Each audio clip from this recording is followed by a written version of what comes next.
안녕하세요. 법무법인 오성파트너스의 이규성 대표 변호사입니다. 오늘은 부동산 관련 사업에서 종종 이슈가 되는 제3자의 부동산 담보 제공과 관련하여 가장 흔하게 궁금해하시는 물상보증 관련 내용을 정리한 내용을 공유드리겠습니다. 그리고 자신 소유의 부동산을 담보로 제공하고 채무자분이 금전을 대여하여 사용할 수 있도록 하는 경우에 있어서 문제가 될 수 있는 민법상 물상보증인의 책임 범위에 대해서도 삼성물산건설부문 출신 부동산 전문 변호사로서 설명드리겠습니다. 물상보증인이란 타인의 채무를 담보하기 위하여 자기 소유의 재산을 담보로 제공하는 사람입니다. 물상보증인은 타인의 채무를 담보하기 위하여 자신의 재산의 저당권이나 질권을 설정해 준 것으로서 채권자에 대하여 채무를 부담하는 것은 아닙니다.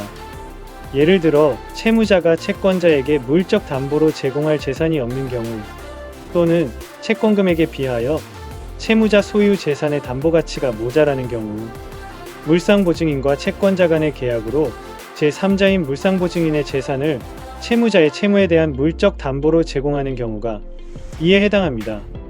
물상보증인은 채무자가 아니기 때문에 채무자가 채무를 불이행할 경우 오직 담보로 제공한 물상보증인 소유의 물권 범위 내에서만 유한 책임을 부담할 뿐 더 이상 자신의 일반 재산으로서 책임을 지지 않습니다. 물상보증인은 담보물로 물적 유한 책임만을 부담할 뿐 채권자에 대하여 채무를 부담하지 않기 때문에 원칙적으로 채권자는 물상보증인에 대하여 이행의 소를 제기하거나 일반 재산에 대해 집행할 수 없습니다. 또한 물상보증인이 제공한 담보가 경매에 붙여져 경매를 신청한 채권자가 채권 전부의 만족을 얻지 못하였더라도 물상보증인의 다른 재산에 대하여 다시 강제 집행을 할 수도 없습니다.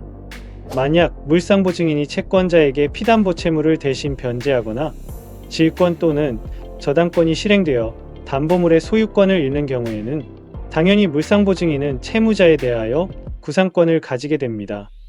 구상 범위에 대한 판례 2017-283028 손해배상을 살펴보면 이 사건은 물상보증인이 담보권의 실행으로 타인의 채무를 담보하기 위하여 제공한 부동산의 소유권을 잃은 경우 물상보증인이 채무자에게 구상할 수 있는 범위가 문제된 사건인데요. 구체적으로는 물상보증인이 담보권의 실행으로 타인의 채무를 담보하기 위하여 제공한 부동산의 소유권을 잃은 경우 물상보증인이 채무자에게 구상할 수 있는 범위를 정할 때 담보권의 실행으로 그 부동산의 소유권을 잃게 된 때에 부동산 시가를 기준으로 할 것인지 아니면 매각대금을 기준으로 할 것인지 여부에 대한 판례입니다. 결론부터 말씀드리면 우리 대법원은 특별한 사정이 없는 한 부동산의 소유권을 잃게 된 때의 부동산 시가 기준으로 그 구상권의 범위를 정해야 한다는 입장입니다.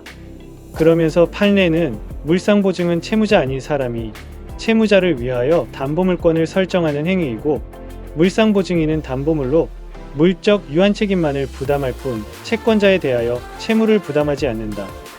보증인은 변제 기타의 출제로 주채무를 소멸하게 한 때 주채무자에 대한 구상권이 있는 반면 물상보증인은 그 채무를 변제한 경우 외에 담보권의 실행으로 인하여 담보물의 소유권을 잃은 때에도 채무자에 대한 구상권이 있다 라고 판시하고 있습니다.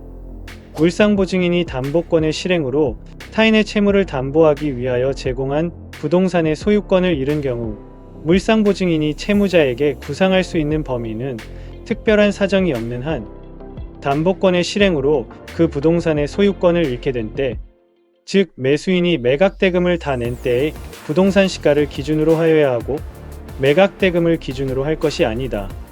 경매 절차에서 유찰 등의 사유로 소유권 상실 당시의 시가에 비하여 낮은 가격으로 매각되는 경우가 있는데 이 경우 소유권 상실로 인한 부동산 시가와 매각대금의 차액에 해당하는 손해는 채무자가 채무를 변제하지 못한 데 따른 담보권의 실행으로 물상보증인에게 발생한 손해이므로 이를 채무자에게 구상할 수 있어야 하기 때문이다 라고 설시하고 있습니다.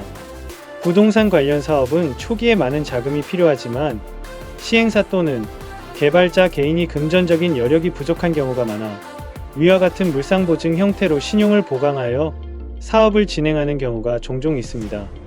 추가로 해당 내용에 대해서 궁금하신 점이 있으시거나 관련된 계약, 분쟁 등으로 고민하고 계시다면 편하게 부동산 전문 변호사의 상담을 받아보시기 바랍니다.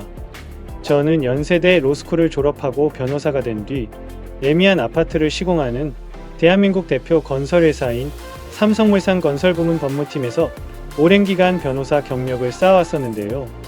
저는 삼성물산 건설부문 법무팀에서 담당 변호사로 재직하던 시절 지역주택조합, 재개발 재건축 및 아파트 시공과 관련한 각종 분쟁 등 특히 아파트와 관련한 법적인 문제들을 오랜 기간 집중적으로 다루어 오며 다른 변호사들이 경험하기 힘든 전문성을 쌓아왔는데요. 대형 건설회사 법무팀 출신 아파트 전문 변호사와 함께라면 여러분의 문제가 생각보다 쉽게 해결될 수 있습니다.